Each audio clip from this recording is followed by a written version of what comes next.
So what more can you tell us on Devon? Will there be more tests needed on the ribs? I know it was good news yesterday.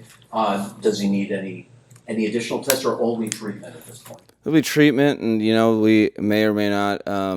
There may be some rest involved during the course of the week, but I know he's highly motivated to play, and we're benefiting of an extra day before the game. So. And how much pain did he express to you he was in? I don't know that we'll be talk to him this week if he doesn't practice, but did he tell you that it was manageable discomfort? Yeah, no, he was very clear during the game that, if I needed him, he could go out there. However, it was uncomfortable. It felt better today, but like I said, we will potentially manage it just depending on how he feels each and every day. Did he have an MRI, Mike? Yeah. Do you know exactly how it happened? Did he fall on the ball, or was it during a hit, or? I think it was the reception. He kind of got hit. The converted check down left to right, and then he fell on the ball out of bounds on his last play. So. I'm curious, what has been the best part of this win streak? Has it been just the joy on the players? Has it been the actual winnings? Like, what has been the best part of the win streak for you? I think the best part of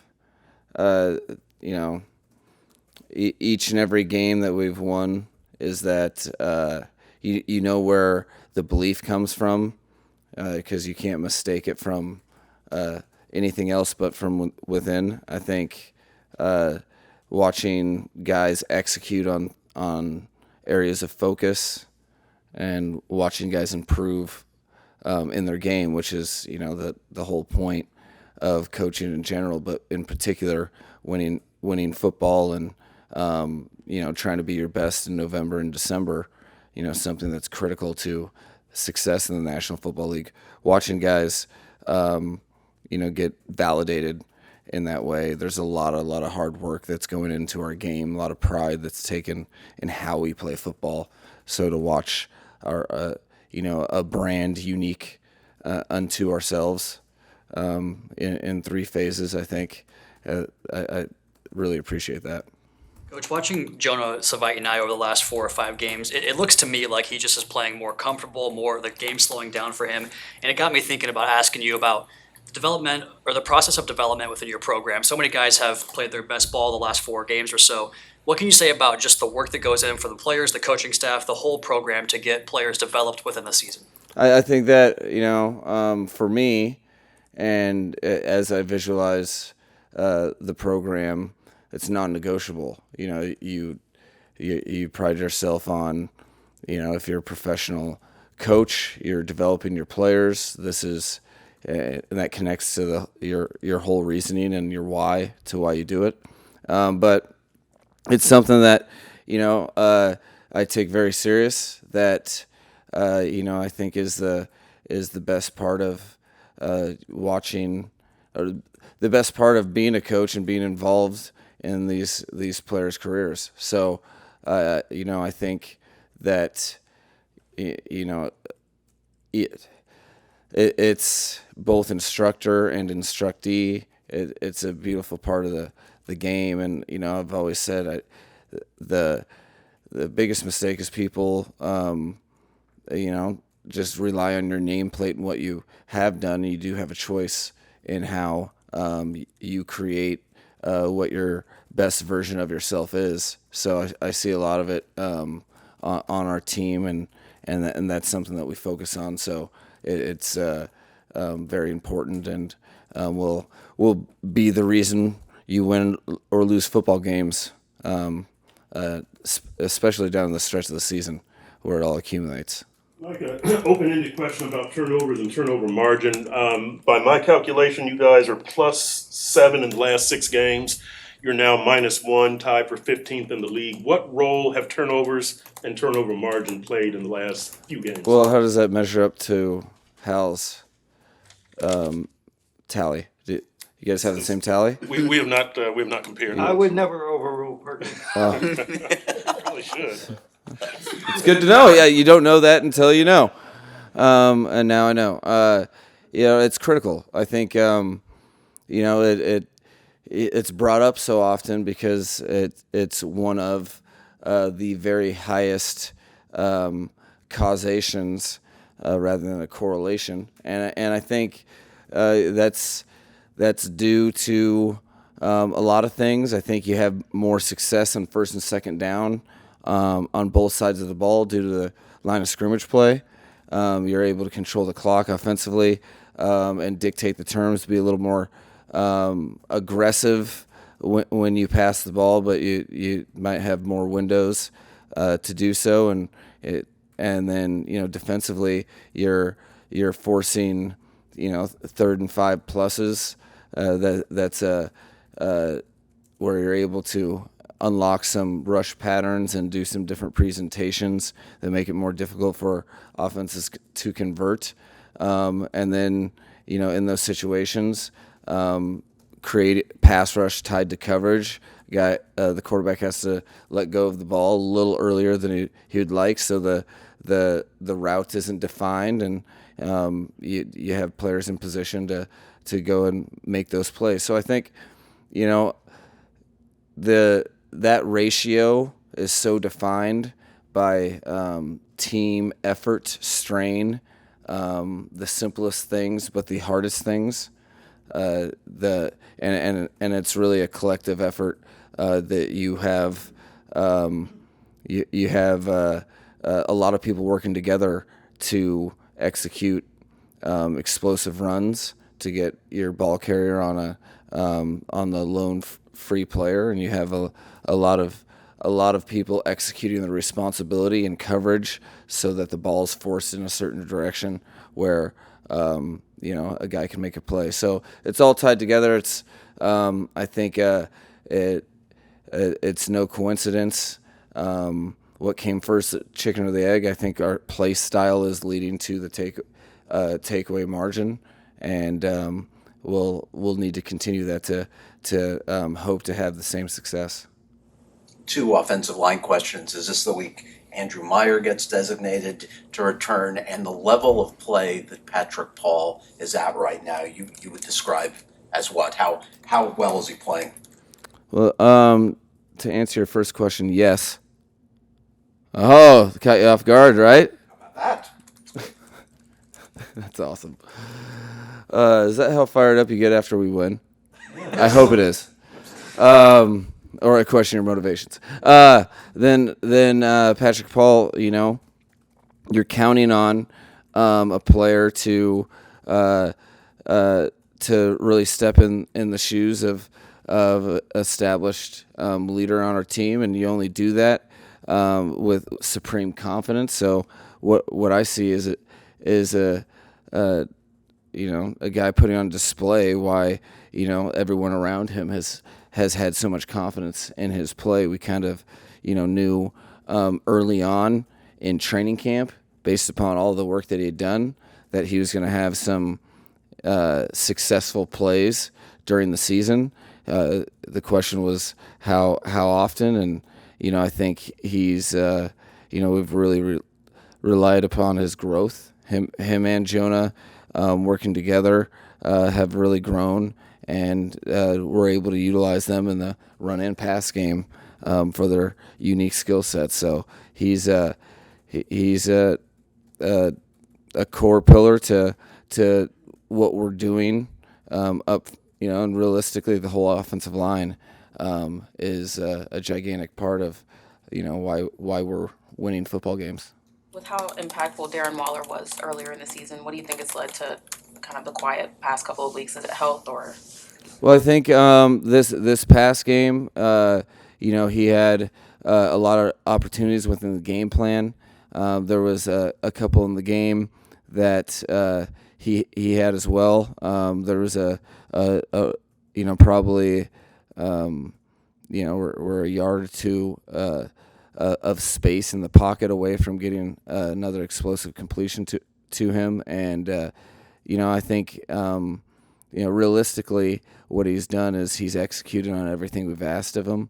There's been some times where he's been a primary that the defense has been threatened by his existence, and he's opened up some other guys. I think Greg has like 3 catches off of people overcooking Darren Waller on the field. So, I think his impact has been felt. His numbers at any time, could have an uptick just depending on the defensive presentation. But he's doing a really good job. And there's his box score doesn't do justice to what he's doing to the opposing defense, which is, I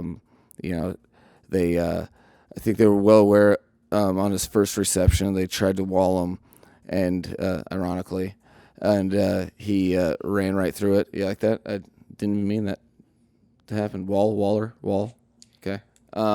So I expect him to continue to have tremendous opportunities, and is a big part of what we're doing. Coach, on the Ollie Gordon touchdown run, you get multiple offensive linemen come push him across the goal line. I'm curious how you use that play in instruction and corrections. Like, do you use it as a motivating factor? Like, is it an example you use? Like, or how do you react when you see that? Just what's your kind of what do you take away from that play? I've really had that happen. It was the second time I've been a part of a team where the offense had kind of done that in that portion of the game. And it's a galvanizing moment. I think that is a mindset of both Ollie, but then really all of his teammates.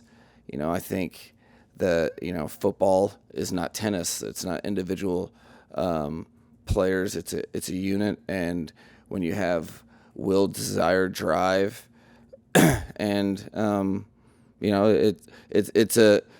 I think it's a great representation of the why behind some of the success in a one clip sequence. So I'll absolutely be showing it. Very, very proud of it, as the players should be very proud of it as well, because there's you don't see it that often, but if you're on the opposing team and that occurs, it's more. There's tangible residuals to that beyond points that a unit will not be denied, and I think that it's a statement that I would like to see occur again, and I think it speaks volumes of all the people on the field. Mike, a question about the run-first mentality of the team. What was the single biggest influence on that, and what role did Tyreek's absence play in that? Well, I think that it's not. You don't all of a sudden desire and then understand the value of running the football. If you're always intending to, but there's a stark contrast when you're able to do that and move the ball and score points. And when your offensive line has the conviction based upon hours and hours and hours and hours of training and skill set, a run means something different. There's a residual impact. It's not just going there and say we're gonna hand it off 60% of our snaps. If you do that and you're not getting any success, you're going to have a lot of 3 and outs or long third downs. So I think it's realistically, I'd point to, the old-fashioned, least attractive headline you could possibly imagine, like intentional, deliberate work. You have talented players that are bought in. You have coaching that is nonstop and relentless, and you have belief on both sides.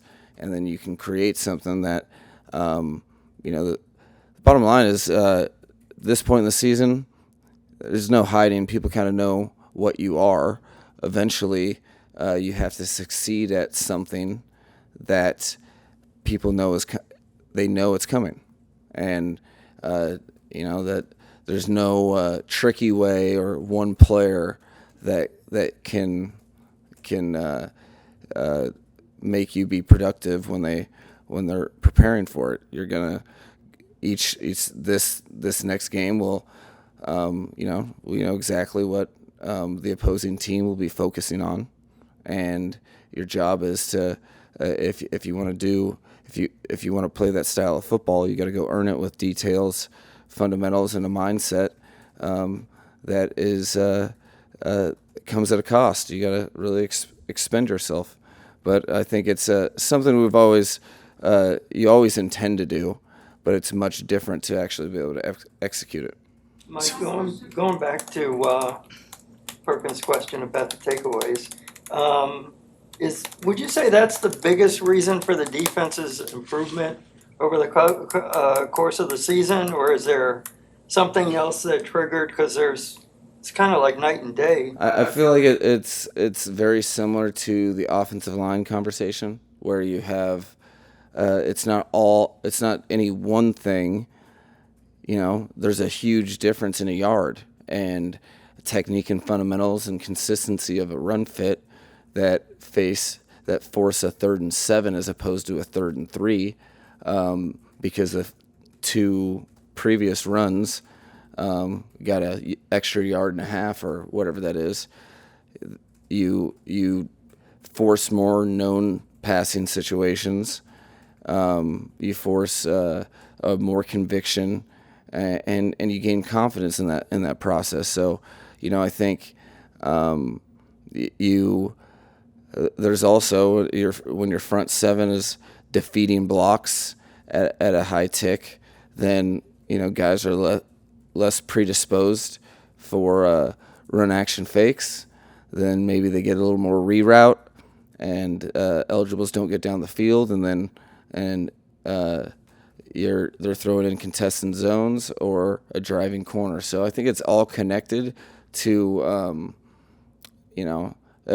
we're talking about takeaways every week, but it's all connected to high effort, strain, conviction, a style of play that is very violent in nature, and the game of inches that lead to touchdowns versus field goals, first downs versus fourth downs, and then those tips and overthrows that lead to takeaways. They're all packed into a style of play that is very much convicted and high effort.